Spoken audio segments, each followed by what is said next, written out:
तो तू लोग जानता पूरा पूरा स्थिति बिगड़ जाला।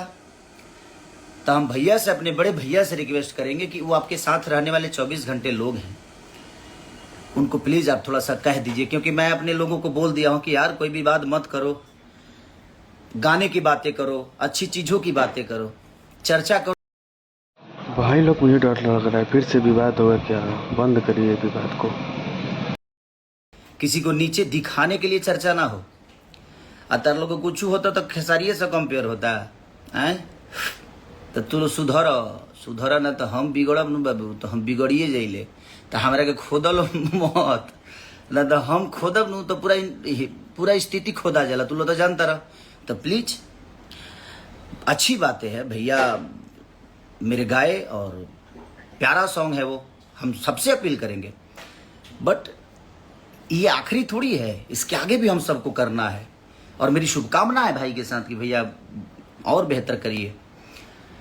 और तार लोग कंपेयर करते रहता, हर चीज में कंपेयर करा, डांसों में करा, वीडियो में करा, एक्टिंगों में करा, कॉमेडियों में करा, गायकियों में करा, हर चीज में करा, समाज से लेके परिवार से लेके हर चीज में कंपेयर करा लो। खाली एगो बेमतलब कि तू लो लकीर खींचे वाला जब बात करता रह।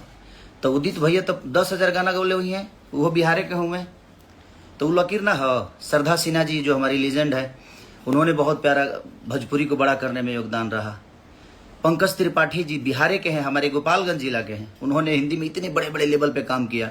वो गौरव नहीं है, वो लकीर नहीं है। मनोज बाजपेयी जी, संजय मिश्रा जी, भरत शर्मा जी, गोपाल राय जी, ये जितने भी हैं लीजेंड जो हैं, ये सब का है भाई? ये सब वो लकीर ना हो। तारा लोग बेमतलब के खेसारी से कंपेयर, मैंने कहता हूँ खेसारी के नीचे देखा है, क्योंकि नीचे देखा गला से क्यों बड़ा हो जाई ना। हमारी शुभकामना है कि हमारी भोजपुरी भाषा के और भी मेरे भाई हैं, और जगह लोग हिंदी में गाएं, लेकिन उससे हमारी भाषा का कोई मान सम्मान नहीं बढ़ने। हमारा उन्नति हो सकता है, हम आगे बढ़ सकते हैं, हमारा भाषा नहीं। हमारी भोजपुरी भाषा अगर हिंदी फिल्मों में यूज होती है तो हमारा भाषा बड़ा हो रहा है। बट यार मत करो यह सब, न तब हम लइकन के बोल दी, खोल दी सबके, हम खोल दे तो खुल जाए सब कुछ। तब प्लीज हमारे के शांत रह समर दे, गाना बजाना के बात कल जाए। भोजपुरी आज एगो गाना रिलीज भइल बा, आ कौन व्यू कहाँ से कैसे जाला वो अब हमसे छुपल बा कि तारा लो से छुपल बा। जिन जना बोला तारे जो हई हो गई हो गई, तो तारा लो से छुपल बा। तनी शिवलिंग पर क्रिया खा के कहिए लो जो ओरिजिनल का बा, सही का बा, गलत का बा है।